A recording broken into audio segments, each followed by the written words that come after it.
Hare Krishna. Harmonize experimentation with revelation through realization. Experimentation is the defining characteristic of science.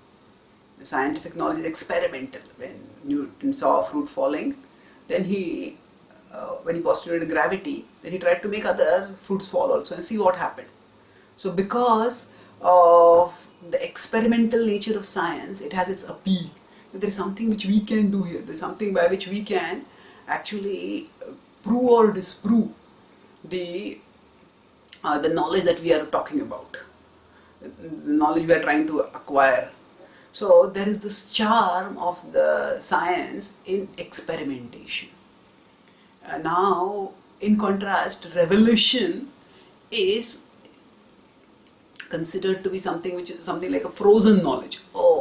Now there is no opportunity for us to do anything. This knowledge is given and we just simply have to accept it.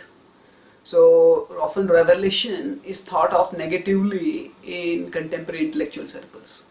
It is so that there's nothing we can do about this knowledge. You just have to passively accept it. However, there is a way by which the excitement of experimentation and the reliability of revelation can be harmonized together. Now, the revelation is reliable because in principle, if we understand that there is a God and that God has given us spiritual knowledge, God has given us knowledge, then because God is infallible, the knowledge that He will give us will also be infallible. So how do we harmonize experimentation with revelation? How do we join the excitement of experimentation with the reliability of revelation?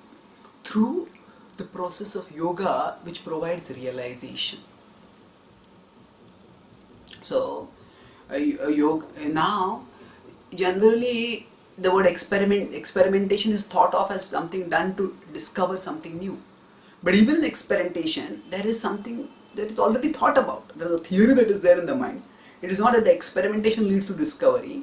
There is already some thought, some theory that has been postulated and that is being evaluated through experimentation.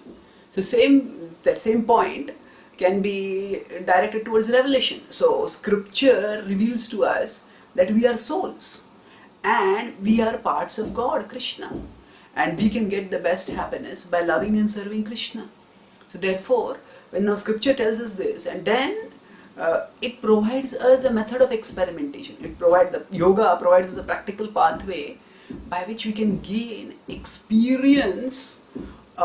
We can conduct the experiment on ourselves in the laboratory of our own consciousness, and we can gain realization of the spiritual truths, the higher spiritual truths. We can realize our spiritual identity and we can realize the joy of our spiritual connection with Krishna.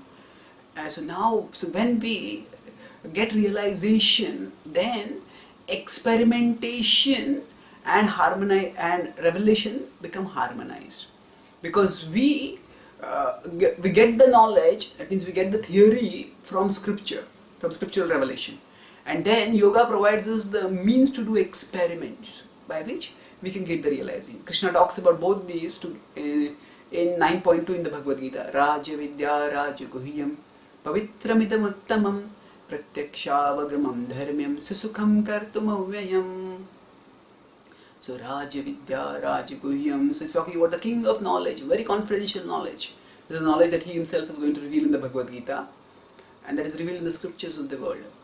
Pavitramidam Uttamam. You glorify that knowledge in various ways. Pavitram, it is pure, it is transcendent. Uttamam, Pratyakshaavagamam Dharmyam. This is the important part. Pratyakshaavagamam. We experience it directly through realization. So we experience it. Pratyakshaavagamam Dharmyam. This is the truth of Dharma which we experience. And a defining characteristic of that experience is Susukham Kartum Avyayam. We experience great joy. Susukham. So so we shouldn't reject revelation as a frozen knowledge. It is a living knowledge, because we realize it as true by doing the experimentation, and there is the discovery in it. There is the discovery not of something new, but the discovery of that which is eternally relishable, the all-attractive beauty of Krishna, and the ever-present, the ever-relishable taste of devotion to Him. Thank you. Hare.